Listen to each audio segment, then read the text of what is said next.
जैसे ही ब्रजभानु जी से आकर के टकराया, अब ब्रजभानु जी जब कमल के फूल के पास पहुंचे और जैसे उसकी पंखुड़ी को खोला तो छोटी सी लाली उस कमल के फूल के भीतर लेटी है और अपने हाथ पैर चला रही। इतनी सुंदर लाली पाई है, समझ गए। और उस लाली को उठा करके ब्रजभानु जी अपने कहाँ ले आए, बरसाना ले आए, घर ले आए। तो ऐसे श्री राधा रानी आई है। तो राधा रानी कौन है? कौन है? स्वयं कृष्ण। राधा अलग नहीं है। राधा कौन? स्वयं। आज बड़ी बातें होती है, आज लोग कहते हैं कि राधा कृष्ण क्यों कहते हैं, रुक्मिणी कृष्ण क्यों नहीं कहते, राधा प्रेमिका थी, राधा यो राधा त्यो।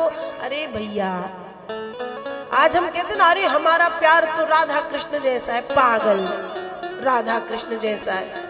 हम संसार के वासनात्मक प्रेम को उस दिव्य प्रेम की तुलना कर देते हैं अपनी। हम अपनी तुच्छ प्रेम की तुलना, जिसमें सिर्फ शरीर है, जिसमें सिर्फ वासना है, उस तुच्छ प्रेम की तुलना हम उस प्रेम की दिव्य पराकाष्ठा से करते। पागल है ना।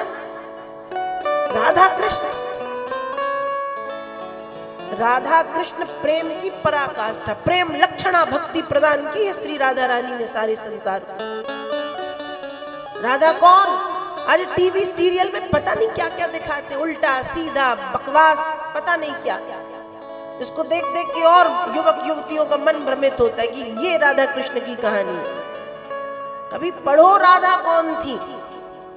पद्म पुराण कह रही है, एक ज्योतिर्भवेद वस्या राधा माधव रूप कहूं। एक ज्योति के दो रूप है, राधा और माधव।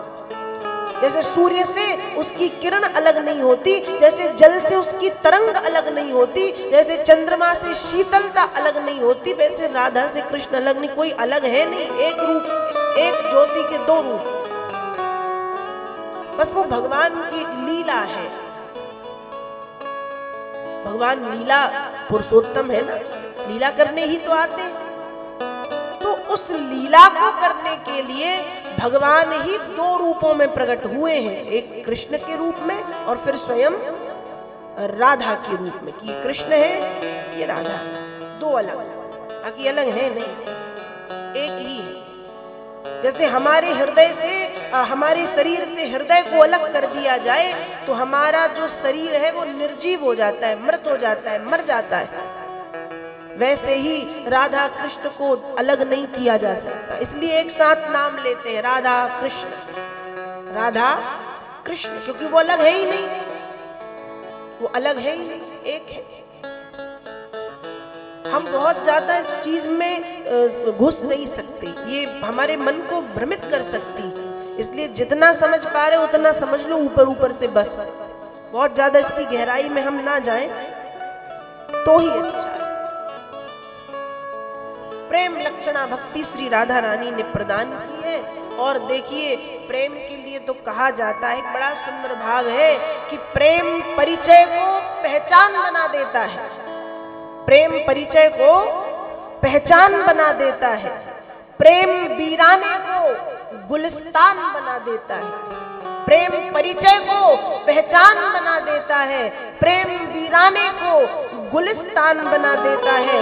मैं आप बीती कहता हूँ गैरों की नहीं, मैं आप बीती कहता हूँ गैरों की नहीं। प्रेम इंसान को भगवान बना देता है, प्रेम इंसान को भगवान बना देता है। वास्तव में जो प्रेम करता है ना, उसको प्रेमी प्रेमी के रूप में नहीं, उसको भगवान के रूप में दिखने लगता है। ये संसार वाले प्रेम की बात ही कर रही हूँ। और ध्यान रखिएगा, प्रेम में लेना नहीं होता, प्रेम में सिर्फ देना होता है। आप किसी से प्रेम करते हैं तो जरूरी नहीं कि सामने वाला भी आपसे करे, और ये अपेक्षा यदि कर रहे हो कि मैं जितना कर रहा हूं उतना ही वो करे, तो ये प्रेम नहीं भैया, ये सौदेबाजी है, ये सौदा है कि जितना मेरा उतना तुम्हारा। प्रेम में सौदा थोड़ी होता है। प्रेम तो ऐसा होता है कि यदि मैं कर रहा हूं ठीक है, तुम करो ना करो, और यदि प्रेम में सामने वाले से कहना पड़ रहा है कि भैया तू भी मुझसे प्रेम कर, तो काहे का प्रेम। प्रेम में कहने की जरूरत थोड़ी पड़ती है, प्रेम में बोलने की जरूरत थोड़ी पड़ती है, प्रेम तो आंखों से समझ में आ जाता है। तो प्रेम परिचय को पहचान बना देता है, प्रेम परिचय को पहचान बना देता है, प्रेम वीराने को गुलिस्तान बना देता है। मैं आप बीती कहता हूं गैरों की नहीं, प्रेम इंसान को भगवान बना देता है। राधा रानी ने संसार को प्रेम लक्षणा भक्ति प्रदान की। कौन सी भक्ति प्रदान की? प्रेम लक्षणा। तो आज गोपियों ने जब ब्रज की धूल में राधा रानी के चरण चिन्ह देखे हैं, चरणों की रज देखी है, भगवान के चरणों की रज गहरी गहरी, तो समझ गई कि यहां से राधा को गोद में लेकर के भागे। कैसे भागे हैं? गोद में लेकर के यहीं से भागे। अब सोच रहे हैं कि मिल जाएंगे, शायद मिल जाएंगे, लेकिन भगवान नहीं मिले, भगवान नहीं मिले। और जब भगवान नहीं मिले तो गोपियां रुदन कर रही हैं, विलाप कर रही हैं। वेद व्यास जी लिखते थी, गोप्या प्रगायन्त्या प्रलपन्त्यश्च चित्रधा रुरुदु सुस्वरम राजन कृष्ण दर्शन लालसा। प्रेम की प्रगाढ़ता में यही होता है। पहले गीत गाए जाते हैं, पहले गीत गाए जाते, गोपियों ने भी गीत गाए प्रेम में। तब भी भगवान नहीं आए तो गालियां, छलिया है, काला है, दुष्ट है, ऐसा है, वैसा है, बुरा है, तब भी नहीं आए तो रुरुदु सुस्वरम राजन, स्वर के साथ गोपियां रो रही हैं। क्यों? कृष्ण दर्शन लालसा, भगवान के दर्शनों की इच्छा से कि गोविंद आ जाओ, आ जाओ भगवान, आ जाओ, रो रही हैं। और भागवत के 10वें स्कंद के 30वें अध्याय में प्रथम श्लोक से लेकर के 19 श्लोकों तक गोपिकाओं की विरह वेदना का वर्णन श्री वेद व्यास जी गोपी गीत के माध्यम से करते हैं और लिख रहे हैं। गोपियां गोपी गीत, विरह गीत गाती हैं। और क्या लिख रहे हैं वेद व्यास जी? जयति तेधिकम जन्मना व्रजा श्रयति इंदिरा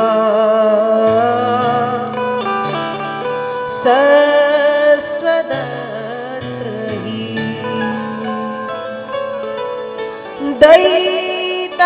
दयितदृश्यता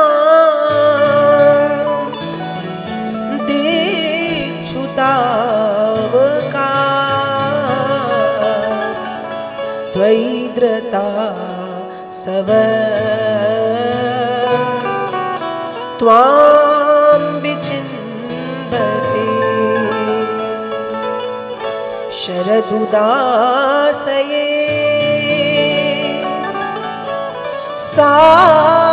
साधुजात सर से जो दरस श्री मुखां दृशा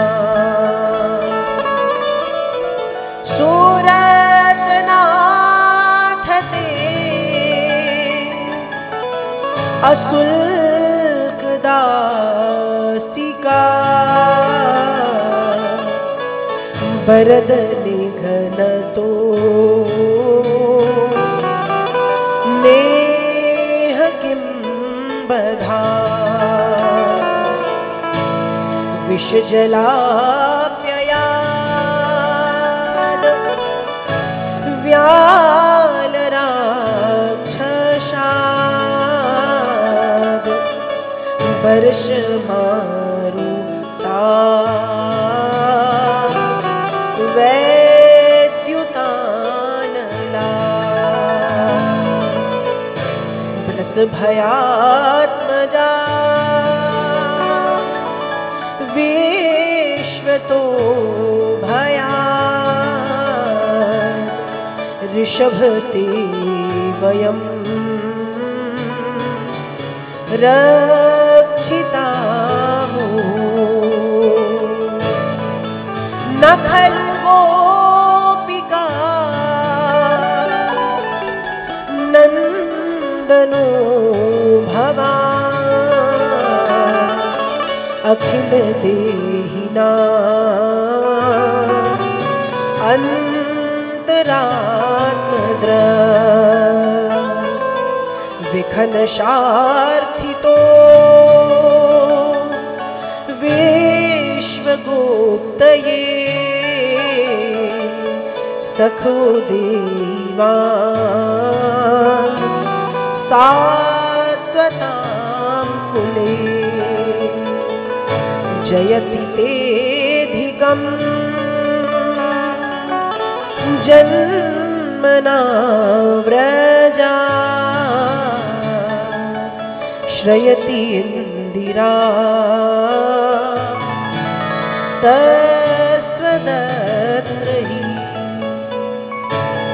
गोपिकाओं ने विरह गीत गाना प्रारंभ किया है। गोपी गीत जिसको कहते, गोपियां कह रही हे कृष्ण हे श्याम सुंदर, तुम्हारे जन्म के कारण ही हमने व्रज में जन्म लिया, हमें ही छोड़ के चले गए। हे कन्हैया, तुम्हारे जन्म के कारण भक्ति शक्ति मुक्ति रिद्धियां सिद्धियां सब ब्रजमंडल में आकर के निवास करने लगी और तुम हमको ही छोड़ के चले गए। जब ऐसे छोड़ना ही था तो जीवन में आए क्यों? हे कृष्ण, हम तो तुम्हारी निःशुल्क दासी है ना, तुम्हारी सेवा का तुमसे कोई मोल नहीं लेते और हम जैसी निःशुल्क दासियों को तुमने छोड़ दिया। हम जैसी दासियों को छोड़ा है तुमने।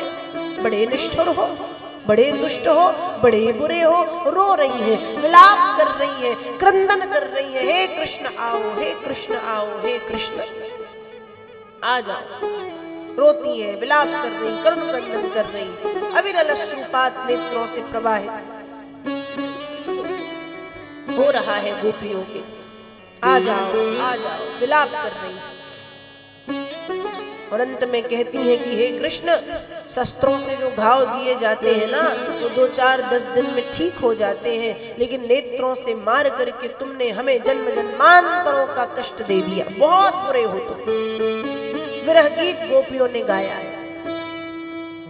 मैंने कहा ना, प्रेम में विरह जरूरी है। विरह प्रेम को बढ़ा देता है। और अब तक गोपियां कृष्ण से प्रेम करती थी, लेकिन कहीं ना कहीं कमी थी। लेकिन आज कृष्ण के विरह में गोपिकाओं की वो कमी भी पूर्ण हो गई। समर्पण पूर्ण समर्पण में बदल गया। और जब भगवान ने देखा कि समर्पण पूर्ण समर्पण में बदल गया, तो भगवान आ गए और सामने से गोपियां देख रही हैं भगवान चले आ रहे हैं। तद्दर्शनालाद विधूत रदरजो मनोरथान्तं श्रुतयो यथा ययु स्वैरुत्तरीयै कुचकुंकुमांकितै रचिकृलैपन्नासनमात्मबन्धवे।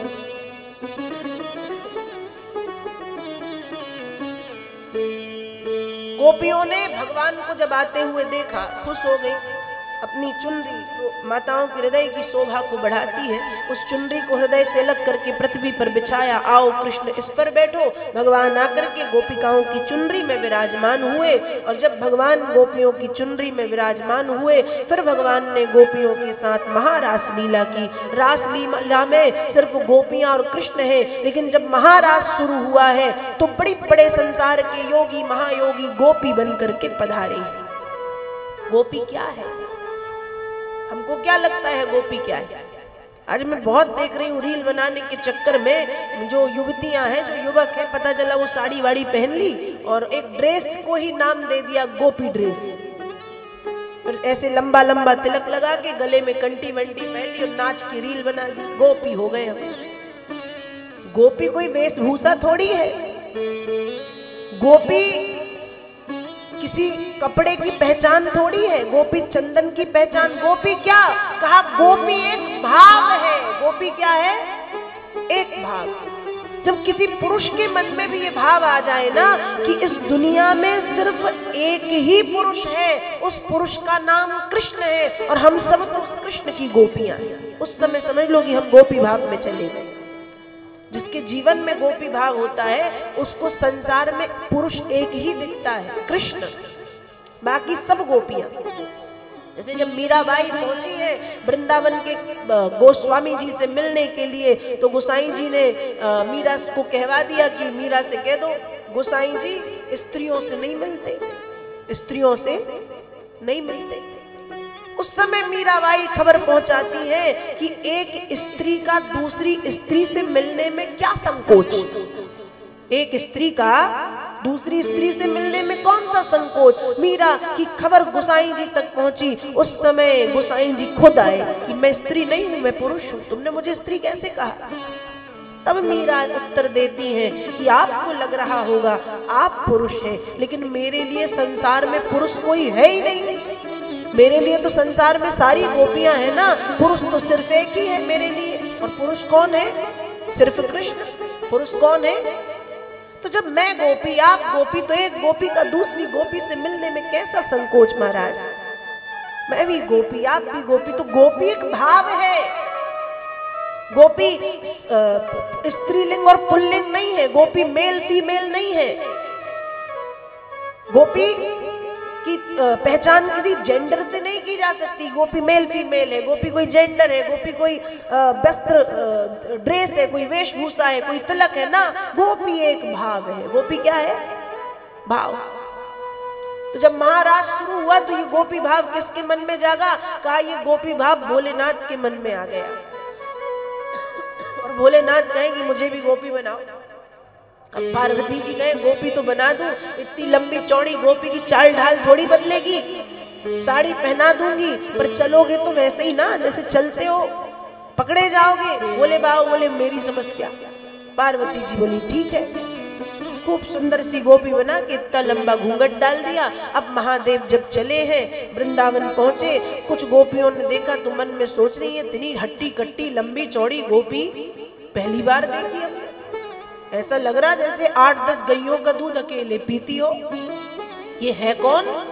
गोपियां पास में गई, पास में जाके जैसे ही घूंघट उठाया तुरंत ढक दिया। महाराज ये गोपी नहीं है तो गोपेश्वर है। कौन है ये? गोपेश्वर। जाने दो। और भोलेनाथ का महारास में प्रवेश हुआ है। तो महारास में सिर्फ गोपियां नहीं है, महारास में भोलेनाथ भी गोपी बन के पधारे। अब देखो जहां पर स्वयं भगवान शंकर गोपी भाव में प्रकट हुए, क्या ऐसे स्थान पर काम का थोड़ा भी भाव हो सकता है? या कामदेव का निवास हो सकता है? और उसका निवास, उसका भाव तो छोड़ो, कामदेव की छाया नहीं भटक सकती वहां जहां महादेव बैठे हो, क्योंकि महादेव ने तीसरा नेत्र खोल कर उसको भस्म किया था। तो वैसे ही नहीं जाएगा। तो जहां स्वयं गोपेश्वर के रूप में भोलेनाथ विराजमान है, वहां काम भाव कैसे हो सकता है? तो ये रास लीला कोई वो नहीं है कि हम आज गलत शब्दों का प्रयोग कर देते। रास को समझने के लिए सुखदेव बनना पड़ेगा, रास को समझने के लिए मीरा बनना पड़ेगा, रास को समझने के लिए गोपी भाव में जीना होगा, रास को समझने के लिए वेद व्यास बनना होगा, रास को समझने के लिए भगवान शिव बनना पड़ेगा, जो भूल जाओ। इसलिए रास को समझो मत, सिर्फ सुनो। रासलीला भगवान ने की। रासलीला मतलब दिव्य प्रेम, जगत पिता का जगत की संतान से दिव्य प्रेम। रास महारास यहाँ पर प्रारंभ होता है। हर दो गोपी के बीच में एक कृष्ण एक गोपी, एक कृष्ण एक गोपी, एक कृष्ण स्वयं महादेव गोपी बन करके पधारे हैं। रासलीला शुरू हुई है। आइए हम भी उस महारास में प्रवेश करते हैं। भाव से सभी गाएंगे और क्या कहना है, गोपी भाव में डूब के सभी को। रासलीला तो हुई थी यमुना जी के किनारे, लेकिन हम भाग्यवान है कि गंगा जी यमुना जी दोनों हैं यहाँ। तो आइए महारास में प्रवेश करते हैं और भाव से क्या कहना है। गोकुल में देखो, वृंदावन में देखो रे, मुरली बाज